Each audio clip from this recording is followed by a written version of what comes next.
अगर आप बिहार में रहते हैं और बिहार में अपराध को लेकर के आप चिंतित हैं तो अब आपको चिंता करने की जरूरत नहीं है।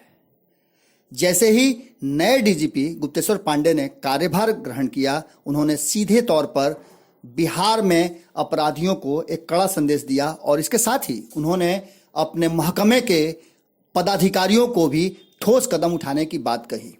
जैसा कि आपको जानकारी मिली है और न्यूज़ बिहार भारत लाइव ने लगातार आपको ये सारी सूचनाएं प्रेषित की है। इसके साथ साथ मैं बताता चलूं कि आज एडीजी मुख्यालय कुंदन कृष्ण ने प्रेस वार्ता कर बहुत सारे मुद्दों को सामने रखा। अपराध इसमें सबसे बड़ा मुद्दा था और इसके साथ मैं ये भी बताता चलूं कि इससे पूर्व चुनाव आयोग की टीम बिहार आई थी। उस टीम ने अपराध और अपराधियों पर नकेल कसने के साथ साथ कई प्रशासनिक अधिकारियों के तबादले की भी बात कही थी। इन सब बातों को मद्देनजर रखते हुए 2019 के चुनाव से पूर्व प्रशासनिक तंत्र को पूरी तरह से दुरुस्त करने का जिम्मेवारी डीजीपी गुप्तेश्वर पांडे को दिया गया था। मुख्यमंत्री बिहार इस बात से काफी परेशान थे कि हमारी पुलिस किसी तरह भी लाख प्रयास के बाद भी अपराधियों पर नकेल नहीं कस रही है। लेकिन अब डीजीपी गुप्तेश्वर पांडे और एडीजी कुंदन कृष्ण की टीम अब इस मामले को पूरी तरह से अपने हाथ में ले चुकी है और अपराधियों की पड़ताल जारी हो चुकी है। सभी एसपी और डीएसपी को निर्देश दिया गया है कि वो अपने यहाँ के कुख्यात अपराधियों की लिस्ट जारी करें और कुर्की जब्ती की भी व्यवस्था करें। इतना ही नहीं, लोकसभा चुनाव से पहले जितना जल्दी हो सके ऐसे लोगों को गिरफ्तार करने की भी बातें कही जा रही हैं। कुर्की जब्ती के बाद पटना के विभिन्न होटलों और लॉज पर भी निगाह रखी जाएगी। इसके साथ साथ जब हमारे कॉपी एडिटर राजीव रंजन ने बात किया तो उन्होंने सीधे सीधे तौर पर कहा कि आप अब निश्चिंत रहें, बिहार में पुलिस पूरी तरह से सक्रिय हो गई है और प्रशासनिक तंत्र पूरी तरह से मुस्तैद है। किसी को भी अब बिहार में अपराध करने की किसी तरह की छूट या इजाजत नहीं मिलने वाली, जो कि पहले भी हम लोगों ने भरसक प्रयास किया है। उसके बाद भी अपराधी कहीं ना कहीं घात लगाकर अपराध को अंजाम देते रहे हैं, लेकिन अब इस पर पूरी तरह से नकेल कस दी गई है और अपराधी के साथ साथ पुलिस तंत्र को भी दुरुस्त किया गया है कि उनके क्षेत्र में अपराध न हो। इसी को लेकर के पूरी कार्रवाई की गई है। जैसा कि आप वीडियो में देख ले कि क्या क्या कहा कुंदन कृष्ण ने। पिछले मंथ का क्या रहा है, क्योंकि सर मुजफ्फरपुर में भी घटनाएं हुई थी और सिवान में भी आपने देखा होगा कि जिस तरह क्या क्या पूरा है। पिछले माह घटनाएं तो घटती रहेंगी। बिहार राज्य 12 करोड़ की आबादी वाली राज्य है। चर्चित कुंदन सिंह थे, कुछ अपराधी पृष्ठभूमि वाले। बेरिया बस स्टैंड में पिछले 3 साल में उनका वर्चस्व कायम हो गया था। उन पर 2 बार पहले भी हत्या की कोशिश की गई थी, जिसमें एसटीएफ और जिला पुलिस के पहल से जो हत्या करने वाले लोग थे, जो तैयार किए गए थे पैसे पर, उनकी गिरफ्तारी हो गई थी।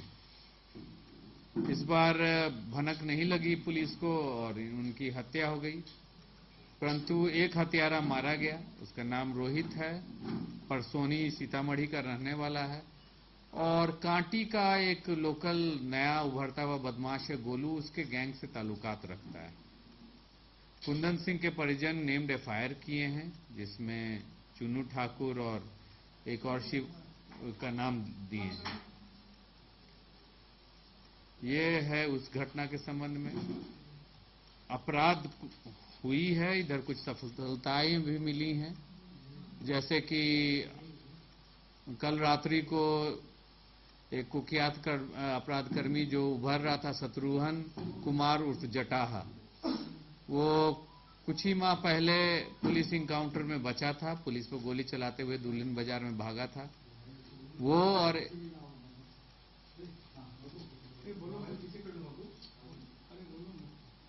और उसके एक साथी गिरफ्तार हुए हैं। 4 देसी हथियार और करीब 80 राउंड गोली बरामद हुई है।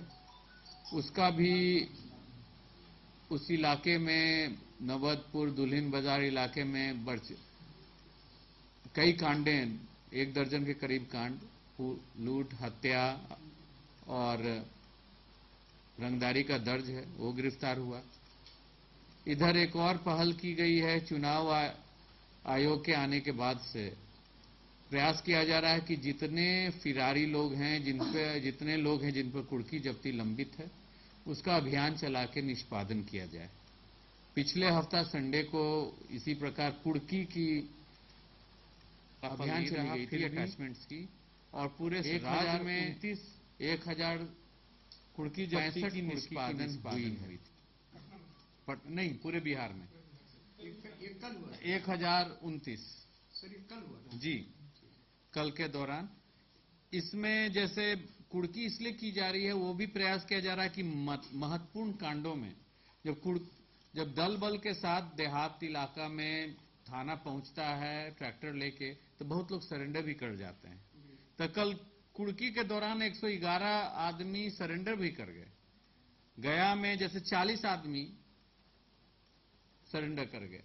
हमारा आगे भी प्रयास रहेगा कि जब भी संडे के दिन चौकीदारी परेड होती है, हर संडे को कल वीडियो कॉन्फ्रेंसिंग में बोला गया है कि डीएसपी, इंस्पेक्टर, सभी थाना प्रभारी कोशिश करेंगे कि एक गंभीर मामला के केस का कुर्की जब्ती उनके समक्ष हो, ताकि जो भी फिरारी हैं, खासकर गंभीर धाराओं के केसेस में, उन पर दबाव बने और उन पर दबिश बने कि वो सरेंडर करें।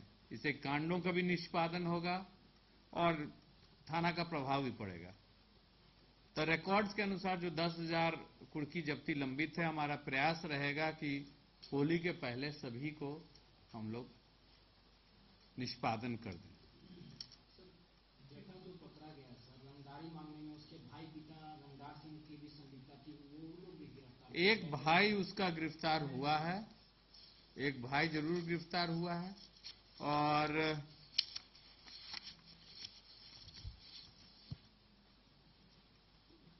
शत्रुघ्न कुमार उर्फ जट्टाहा, उसके अलावे उसका भाई भरत कुमार गिरफ्तार हुआ है। एक भाई और वांछित है, ललित कुमार, वो फरार है। ये गिरफ्तारी तो नहीं हुई है उनकी, परंतु ये तीनों वांछित हैं। जटाहा, जिनका असली नाम है शत्रुघ्न कुमार, तथा उसके दोनों भाई, जिसमें भरत कुमार गिरफ्तार हुए हैं, ललित कुमार अभी फिरारी चल रहे हैं। ये जो भरत कुमार है, इन पर ये भी 4 केसेस में वांछित थे। सर, 4 हथियार मिले हैं या 4 फिलहाल बोले? नहीं, 4 हथियार आज प्रातः, हाँ, कंट्री मेड पिस्टल हैं, जिसमें 2 पिस्टल है कंट्री मेड ऑटोमेटिक पिस्टल, कर्मी पकड़े गए। इसमें एक गैरेज जो गोपालगंज में था, उससे 22 ट्रैक्टर, एक बोलेरो, एक स्कॉर्पियो जब्त किया गया। जो कुछ लोग पकड़े गए हैं 4-5, उन्होंने स्वीकार किया कि मुजफ्फरपुर, वैशाली, दरभंगा, मोतिहारी, सभी जगह गाड़ियां चोरी करते थे और फिर कबाड़ी में बेचते थे। इसी प्रकार अभी 2 दिन पहले रीगा में एक लूट हुई थी। काफी ज्यादा ये जो सीएसपी के एजेंट्स हैं, वो लूटे जा रहे हैं।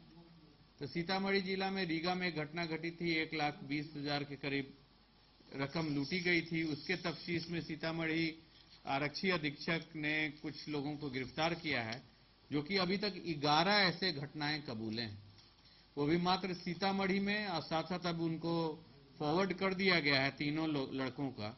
इनका नाम था सुनील कुमार, विक्रम कुमार, संतोष कुमार। परंतु इन्होंने स्वीकार किया है कि सीतामढ़ी में तो 2-3 महीने में 11 ऐसा घटना किए ही हैं।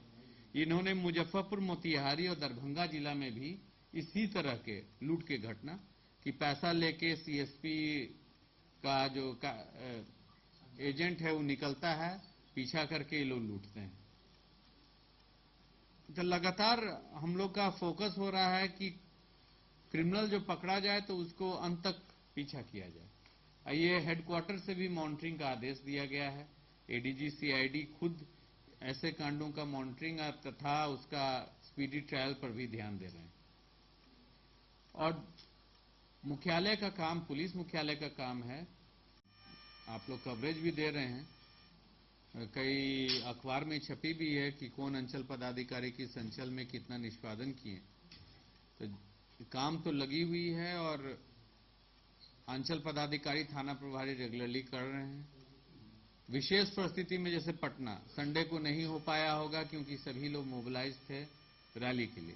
इसी प्रकार आज जैसे बिहार बंद है तो सभी पुलिसकर्मी का और सभी दंडाधिकारी का भी फोकस हो जाता है कि जनजीवन शांत रहे और बंदी में ज्यादा कुछ घटनाएं नहीं घटे। अन्यथा इसकी रेगुलर मॉनिटरिंग, हमारे डीजीपी साहब जो नए टेक ओवर किए हैं वो इसमें काफी सख्त हैं। ये भी आदेश निर्गत है कि सभी डीएसपी और एसपी और वीडियो कॉन्फ्रेंसिंग के जो सैटरडे को हुई है 2 तारीख को, उसमें स्पष्ट निर्देश है कि लीडर्स जो हैं, लीडर्स कौन होते हैं, एसपी जिला के कप्तान हैं, अनुमंडल पदाधिकारी जो पुलिस पदाधिकारी हैं वो सब डिवीजन के प्रभारी हैं, थाना प्रभारी, ये अपने नेतृत्व में छापामारी जरूर करवाएंगे। इसकी भी हर महीना के, जैसे इस पिछले महीना की हम लोग जांच करेंगे, अभी उनकी सब अभिलेखें देखी जाएगी, फिगर्स देखी जाएगी और इससे ये भी घटना जो घट रही है उससे भी पता चल जाएगा कि क्या हो रहा है क्या नहीं। कुछ अच्छे कार्य भी हुए हैं, जैसे आपको बता दें कि बहुत ज्यादा गाड़ी चोरी की घटनाएं घटती थी और ये पूरे राज्य को अफेक्ट करती थी। इसी संदर्भ में जैसे आपको एक ट्रैक्टर चोरी की केस हुई थी कुछ दिन पहले। ट्रैक्टर चोरी की केस में तफ्तीश में दरभंगा पुलिस ने छापामारी की गोपालगंज जिला तक और कई अपराधकर्मी पकड़े गए। इसमें एक गैरेज जो गोपालगंज में था उससे 22 ट्रैक्टर, एक बोलेरो, एक स्कॉर्पियो जब्त किया गया। जो कुछ लोग पकड़े गए हैं 4-5, उन्होंने स्वीकार किया कि मुजफ्फरपुर, वैशाली, दरभंगा, मोतिहारी सभी जगह गाड़ियां चोरी करते थे और फिर कबाड़ी में बेचते थे। इसी प्रकार अभी 2 दिन पहले रीगा में एक लूट हुई थी। काफी ज्यादा ये जो सीएसपी के एजेंट्स हैं वो लूटे जा रहे हैं। तो सीतामढ़ी जिला में रीगा में घटना घटी थी, 1,20,000 के करीब रकम लूटी गई थी। उसके तफ्तीश में सीतामढ़ी आरक्षी अधीक्षक ने कुछ लोगों को गिरफ्तार किया है, जो कि अभी तक 11 ऐसे घटनाएं कबूले हैं। तो आपने देख लिया कि एडीजी मुख्यालय कुंदन कृष्ण ने काफी कड़े कदम उठाए हैं और अपराध पर नकेल कसने का, बिहार को अपराध मुक्त करने का पूरी तरह से संकल्प प्रशासनिक महकमे ने लिया है। इसके लिए डीजीपी गुप्तेश्वर पांडे और एडीजी मुख्यालय काफी सक्रिय नजर आ रहे हैं और सभी जिले के एसपी, डीएसपी पर पूरी तरह से मुस्तैद रहने का भी निर्देश जारी किया गया है। जुड़े रहें भारत लाइव और न्यूज बिहार के साथ। खबरों का सिलसिला यूं ही जारी रहेगा। हम आपको हर खबर से रूबरू कराते रहेंगे, जिन खबरों का आपसे सीधा सीधा सरोकार है। नमस्कार। हमारे फेसबुक पेज को लाइक करें, ट्विटर पर फॉलो करें न्यूज़ बिहार लाइव और साथ ही साथ हमारे यूट्यूब चैनल को सब्सक्राइब करें। सब्सक्राइब करने के बाद बेल आइकन दबाना ना भूलें। धन्यवाद।